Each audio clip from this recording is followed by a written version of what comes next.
opening day for the general public for Ducati World Week generated much anticipation and excitement for the upcoming festivities. You see it in the energy of the Ducatisti arriving in droves. They brought their families and friends, all rolling on Ducatis in various iconic models. By 9 a.m., the parking lot was already packed. Lots of riders, lots of smiles, lots of Ducatis.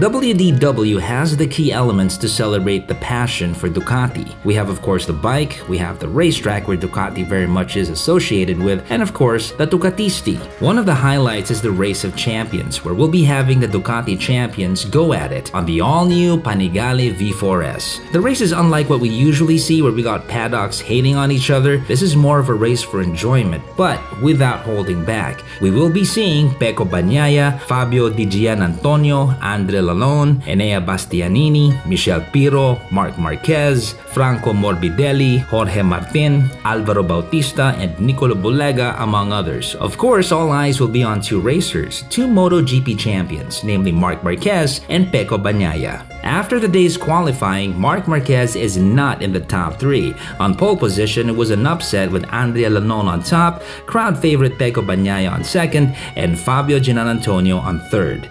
Marc Marquez ended in the 5th position, just half a second away from pole. The results generated much talk and a lot of predictions for the actual race the next day. For a majority here, it's Pecco all the way.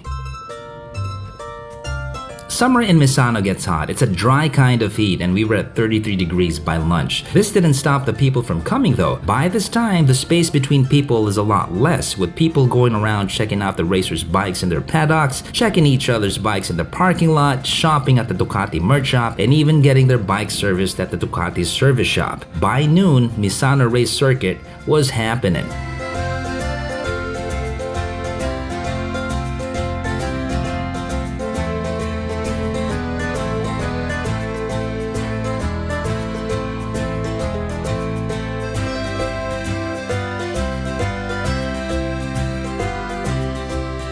Another activity we did was the new Ducati riding experience program they had, the Dre Adventure Academy. Dre is a training course Ducati offers its customers to better enhance their riding skills. The Adventure Academy focuses on off-road and adventure riding using their adventure bikes. Now I got pretty stoked to finally get the chance to ride the Ducati Desert X and experience the hype around it. This is a tall bike, mind you. In fact, this is the only bike where I find both my heels not touching the ground. I'm 6 feet tall. Nevertheless, it didn't take away from one the ability to handle the bike as long as you know how to work an adventure bike to begin with.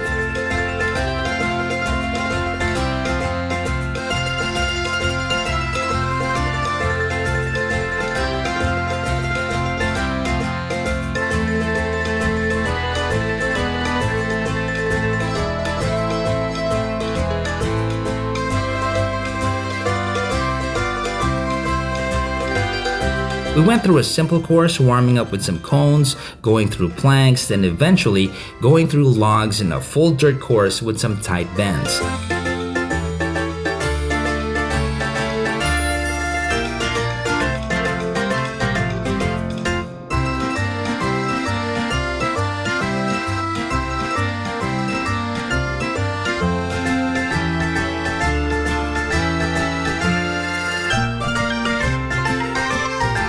I'm excited to have the Dre Adventure Academy in our country. This will be good training for riders wanting more know-how with heavier, heftier adventure bikes. After an hour of Dre Adventure Academy, it was time for us to prep for the Ducati Parade. Now, this is where the Ducatisti get to flex as one. From where I was standing on top of the terraces of the Misano racing circuit, thousands of Ducatistis lined up for the Ducati Parade. We're talking about Ducatistis across the board, from the young rev-loving ones to the golden riders on their Ducati classics to riders who brought their families and kids.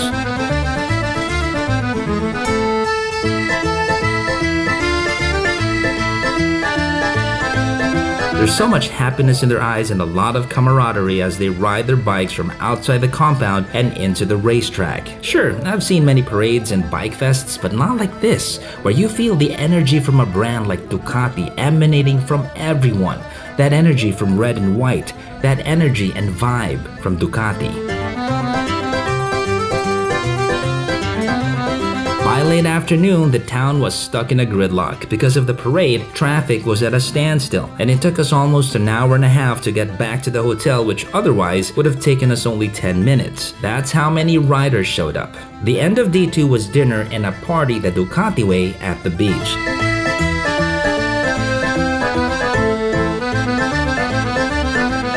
Now, I haven't been tugish-takishing in a very long time. Still, after one beer, I found myself doing a tipid tito dance of swaying side to side, tapping my foot, nodding to people passing by like I was approving and acknowledging their moves, while sipping said beer. This whole time, the energy from the people never dropped. From 8 a.m. to 12 midnight, it was bam, bam, bam. There was always a Ducati thing to do.